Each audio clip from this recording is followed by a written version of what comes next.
Centre of inner peace की ओर से मैं सभी विश्व की माताओं को, मातृशक्ति को शत शत नमन करती हूँ और मातृ दिवस की बहुत बहुत शुभकामनाएं देती हूँ।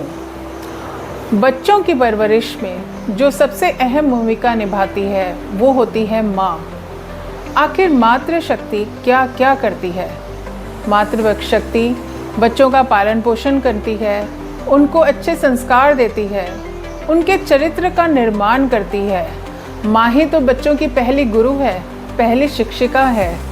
बच्चों के बचपन में ही माँ अपने बच्चों को सही मनोदशा जानकर और को उसकी एनर्जी को एक सही दिशा दे देती है।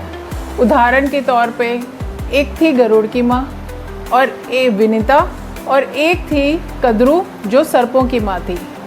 गरुड़ की माँ ने बचपन में ही अपने बच्चे की मनोदशा को जानकर उसको सही दिशा दे दी, उसको एक शक्तिशाली बनाया। वो ही गरुड़ ही वीरता के प्रतीक है। सबसे तेज चलने वाले पक्षी हैं, वाहन है किसके? विष्णु भगवान के।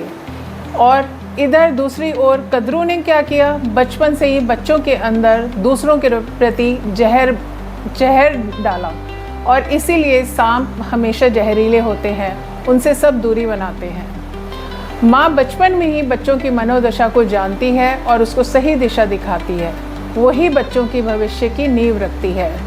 जो समझदार माएँ होती हैं वो बच्चों के अंदर क्या क्या गुण भर देती हैं? बच्चों के अंदर मेहनत करने के गुण भरती है, बच्चों को प्रार्थनाएं करने सिखाती है, बच्चों के अंदर धैर्य भरती है।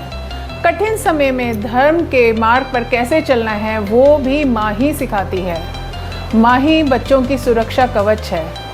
अंत में यही कहूँगी कि अपने अंदर की माँओं को हमेशा जागृत रखें और अपने बच्चों के बचपन से ही उनकी मनोदशा को जानकर उसको सही दिशा दिखाएं। यही हमारी माँ होने का फ़र्ज़ है और इसे हमें निभाना है। धन्यवाद और एक बार फिर से आप सबको मातृ दिवस की बहुत बहुत शुभकामनाएं। धन्यवाद।